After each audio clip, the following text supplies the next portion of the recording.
Assalamualaikum warahmatullahi wabarakatuh.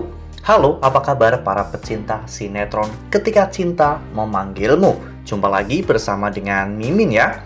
Seperti biasa, Mimin akan membagikan informasi-informasi terbaru mengenai alur dari cerita sinetron Ketika Cinta Memanggilmu, yang tentunya semakin hari akan semakin seru, semakin greget, dan membuat kita semua penasaran.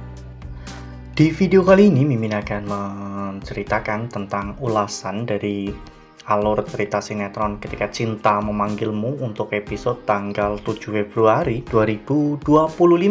Dan di sini, Mimin juga akan membagikan poin-poin penting dan juga pelajaran yang bisa kita ambil dari episode tersebut. Nah, kira-kira pelajaran apa saja ya yang bisa kita ambil dari episode tersebut?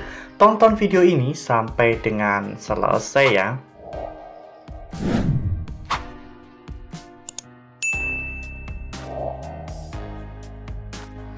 Di awal episode kita diperlihatkan bagaimana saat itu Aksa dan juga Amira yang akhirnya berlayar ya kawan-kawan ke tengah danau menaiki perahu bebek. Saat itu Amira berusaha untuk mencegah Aksa melihat Bella, namun pada akhirnya Aksa pun melihat Bella ya kawan-kawan, sehingga Aksa berusaha untuk mengejar Bella. Ya, namun di sini Bella benar-benar sangat cerdik sekali ya kawan-kawan, di mana saat itu Bella dan juga Zaki ternyata menyewa seseorang untuk menyamar. Jadi ketika Aksa saat itu memergoki Bella, saat mereka berbalik badan, ternyata yang ada di samping Bella itu sosok seorang perempuan ya kawan-kawan. Ya, bahkan tak hanya itu, di sana malah justru Aksa dan juga Amira yang terlihat bersalah akibat beberapa orang di sana mengira bahwa Aksa dan juga Amira itu berselingkuh. Hal itu membuat Bella akhirnya mengambil kesempatan ini. Bella pura-pura marah dan ngambek ya kawan-kawan, sehingga Aksa saat itu berusaha untuk meyakinkan Bella. Sementara itu di sisi lain, saat itu Yuni berusaha untuk mencari keberadaan Kirana ya kawan-kawan, putri kandungnya. Yuni bahkan sampai datang ke markas preman, dan sesampainya di sana ternyata Yuni dibohongi. Saat itu orang itu mengatakan bahwa dirinya memang pernah melihat anak itu, namun karena anak itu tidak ada yang mau beli, sehingga anak itu pun dibuang ke panti asuhan. Dan saat itu mereka membuang ke panti asuhan Kasih Bunda. Yuni akhirnya datang ke sana dan menanyakan tentang kebenaran dari itu semua. Dan sepertinya saat itu pengurus panti juga telah dibayar oleh Tommy ya kawan-kawan, sehingga pengurus panti itu pun membohongi Yuni dengan cara saat itu menemukan atau mempertemukan Yuni dengan seorang perempuan yang berusia 20 tahunan yang sedang mengidam penyakit leukemia ya kawan-kawan.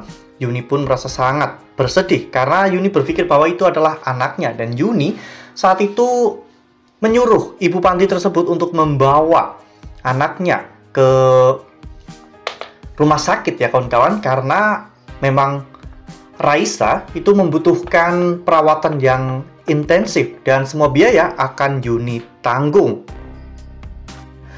Nah, sebelum lanjut di video kali ini, Mimin sarankan agar teman-teman menekan tombol subscribe dan juga nyalakan lonceng notifikasinya, agar teman-teman semua tidak ketinggalan informasi-informasi terbaru dari alur cerita sinetron Ketika Cinta Memanggilmu. Setiap hari, Mimin akan membagikan informasi-informasi penting dan juga terbaru dari sinetron Ketika Cinta Memanggilmu. Dan Mimin juga menyarankan agar teman-teman menonton video ini sampai dengan selesai, agar tidak terjadi kesalahpahaman di antara kita. Sementara itu di sisi lain, saat itu Reno, Hilda, dan juga Zora terlihat sedang sangat kesusahan, di mana saat itu mereka diusir dari rumah Bastian Rahardian. Mereka mencoba untuk datang ke salah satu hotel Rahardian, namun mereka ditolak ya kawan-kawan, karena Bastian telah memblokir semua akses untuk Zora, Hilda, dan juga Reno. Bahkan ketika mereka saat itu pergi ke hotel lain, mereka juga ditolak dikarenakan mereka tidak memiliki uang ya kawan-kawan. Semua kartu kredit dan juga debit yang mereka miliki ternyata sudah diblokir oleh Bastian Rahardian. Dan saat itu mereka benar-benar kelaparan, mereka seperti gembel ya kawan-kawan yang tidak memiliki uang dan tidak memiliki tempat tinggal. Mereka benar-benar merasakan penderitaan yang memang seharusnya mereka rasakan. Ini mungkin jauh lebih menyakitkan ya kawan-kawan daripada mereka harus di penjara. Karena di penjara mereka bisa santai, enak, dan mereka bisa makan. Namun kali ini mereka benar-benar tidak bisa berbuat apa-apa. Lalu kemudian adegan pun berganti, di mana saat itu kembali lagi ke Amira, di mana Amira mencurigai bahwa wanita sahabat Bella itu adalah orang suruhan. Dan ternyata setelah Amira mengikuti orang tersebut, ternyata memang benar orang itu saat itu sedang bertemu dengan Zaki ya kawan-kawan, di mana orang itu sedang menerima bayaran dari Zaki. Namun saat Amira sedang merekam, Amira malah justru ketahuan ya kawan-kawan. Zaki pun langsung mengejar Amira. Bahkan ketika Amira mengancam Zaki untuk memberitahukan semua ini kepada Aksa, Zaki malah justru mengancam balik untuk menghabisi Amira dan juga ayahnya. Ya bahkan pada saat itu Zaki juga sempat menyiksa Amira dengan cara menenggelamkan Amira ke danau ya kawan-kawan. Dan Zaki pun memberikan ancaman bahwa siapapun yang menghalangi Zaki untuk mencapai ketujuannya, maka Zaki akan meratakan semua itu. Ya, Amira benar-benar sangat tidak menyangka bahwa selingkuhan Bella ternyata adalah orang yang psycho ya kawan-kawan, bahkan rela menganiaya Amira sampai sebegitunya.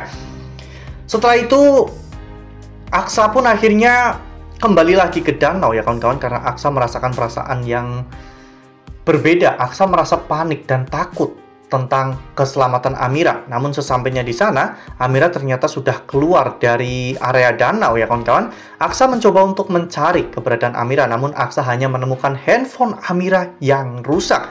Aksa pun akhirnya menelpon Yuda untuk membantunya mencari Amira. Dan saat Yuda sedang perjalanan menuju ke danau, saat itu Amira akhirnya pingsan karena Amira benar-benar sudah tidak kuat lagi menahan rasa lelah, pusing, dan juga sakit yang ada di dalam perutnya.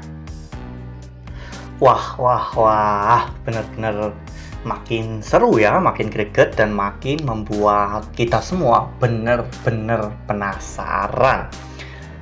Ya, pelajaran yang bisa kita ambil dari episode kali ini yaitu tentang sebuah malapetaka atau sebuah hal yang buruk. Hal-hal yang buruk sebenarnya datang dari diri kita sendiri ya kawan-kawan, seperti halnya Zora, Reno, dan juga Hilda. Mereka terus berusaha untuk menyingkirkan Amira, malah justru mereka sendiri yang tersingkir dari rumah Bastian Rahardian. Dari Bella kita juga bisa belajar bahwa sepandai apapun Bella dan juga Zaki menutupi kebusukan ini, pasti suatu saat kebusukan mereka akan terungkap. Dan hal-hal buruk memang selalu datang dari diri kita sendiri. Bella, Zaki, Reno, Hilda, dan juga Zora nanti juga akan menanggung konsekuensinya dengan lebih besar lagi. Nah, makin seru kan? Makanya nih, jangan sampai ketinggalan untuk terus saksikan sinetron Ketika Cinta Memanggilmu yang akan tayang setiap hari pukul 18.20 hanya di SCTV. Nah, Mimin rasa cukup sampai di sini. Mimin membagikan informasi-informasi terbaru mengenai dari alur cerita sinetron Ketika Cinta Memanggilmu. Terima kasih juga untuk teman-teman semua yang telah menonton video ini sampai dengan selesai ya. Ambil sisi positifnya dan juga tinggalkan sisi negatifnya. Karena cerita ini hanyalah fiktif belaka. Wassalamualaikum warahmatullahi wabarakatuh.